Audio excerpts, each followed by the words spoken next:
नमस्कार दोस्तों। आज की कहानी रामायण के एक खंड सुंदरकांड से ली गई है। हनुमान का सीता को मुद्रिका देना। सीता के वचन सुनकर वानर शिरोमणि हनुमान जी ने उन्हें सांत्वना देते हुए कहा, देवी, मैं भी रामचंद्र का दूत हनुमान हूँ और आपके लिए संदेश लेकर आया हूँ। विदेह नंदिनी श्री रामचंद्र और लक्ष्मण सकुशल है और उन्होंने आपका कुशल समाचार पूछा है। रामचंद्र जी आपके वियोग में दुखी और शोकाकुल रहते हैं। उन्होंने मेरे द्वारा आपके पास अपना कुशल समाचार भेजा है और तेजस्वी लक्ष्मण जी ने आपके चरणों में अपना अभिवादन कहलाया है। पुरुष सिंह श्री राम और लक्ष्मण का समाचार सुनकर देवी सीता के संपूर्ण अंगों में हर्ष जनित रोमांच हो आया और उनका मुरझाया हुआ हृदय कमल खिल उठा। विषादग्रस्त मुखमंडल पर आशा की किरणें प्रदीप्त होने लगी। इस अप्रत्याशित सुखद समाचार ने उनके मृतप्राय शरीर में नव जीवन का संचार किया। तभी अकस्मात सीता को ध्यान आया कि रामदूत कहने वाला यह वानर कहीं स्वयं मायावी रावण ही न हो। यह सोचकर वह वृक्ष की शाखा छोड़कर पृथ्वी पर चुपचाप बैठ गई और बोली, हे मायावी, तुम स्वयं रावण हो और मुझे छलने के लिए आए हो। इस प्रकार के छल प्रपंच तुम्हें शोभा नहीं देते और न उस रावण के लिए ही ऐसा करना उचित है। और यदि तुम स्वयं रावण हो तो तुम्हारे जैसे विद्वान शास्त्र के पंडित के लिए तो यह कदापि शोभा नहीं देता। एक बार सन्यासी के वेश में मेरा अपहरण किया, अब एक वानर के वेश में मेरे मन का भेद जानने के लिए आए हो। धिक्कार है तुम पर और तुम्हारे पांडित्य पर। ये कहते हुए सीता शोकमग्न होकर जोर जोर से विलाप करने लगी। सीता को अपने ऊपर संदेह करते देख हनुमान को बहुत दुख हुआ। वे बोले, देवी, आपको भ्रम हुआ है। मैं रावण या उसका गुप्तचर नहीं हूँ।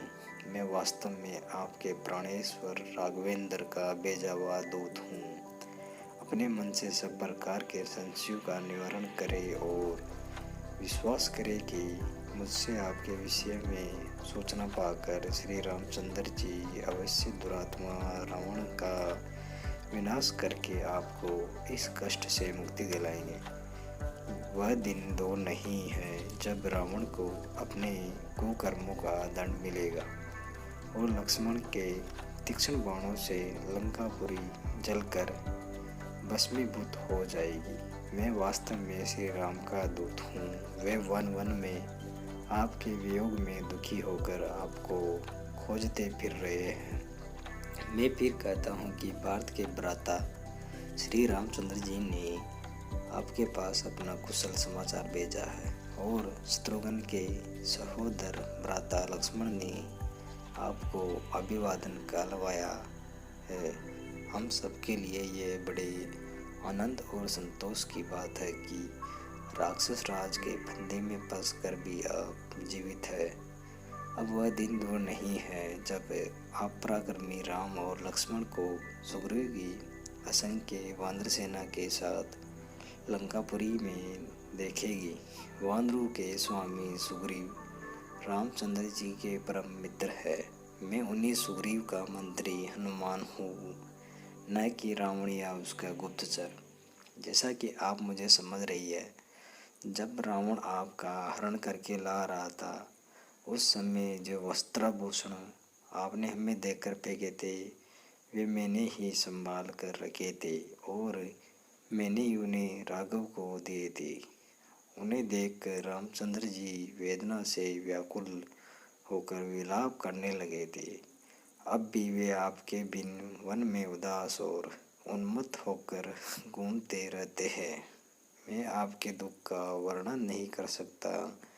हनुमान के इस विस्तृत कथन को सुनकर जानकी को संदेह कुछ दूर हुआ, परंतु अब भी वह उन पर पूर्णतया विश्वास नहीं कर पा रही थी। वो बोली, हनुमान, तुम्हारी बात सुनकर एक मन करता है कि तुम सच कह रही हो। मुझे तुम्हारी बात पर विश्वास कर लेना चाहिए, परंतु मायावी रावण के छल प्रपंच को देखकर मैं पूर्णतया आश्वस्त नहीं हो पा रही हूँ। क्या किसी प्रकार तुम मेरे इस संदेश को दूर कर सकते हो? सीता जी के तर्कपूर्ण वचनों को सुनकर हनुमान ने कहा, हे महाभागे, इस मायावी कपटपूर्ण वातावरण में रहते हुए आपका हृदय संकालु हो गया है। इसके लिए मैं आपको दोष नहीं दे सकता, परंतु आपको यह विश्वास दिलाने के लिए मैं वास्तव में श्री राम जी का दूत हूँ, आपको एक अकाट्य प्रमाण देता हूँ। रघुनाथ जी भी ये समझते थे कि संभव है कि आप मुझ पर विश्वास न करें।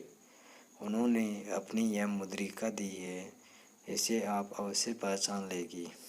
यह कहकर हनुमान ने रामचंद्र जी की वह मुद्रिका सीता को दे दी, जिस पर राम का नाम अंकित था।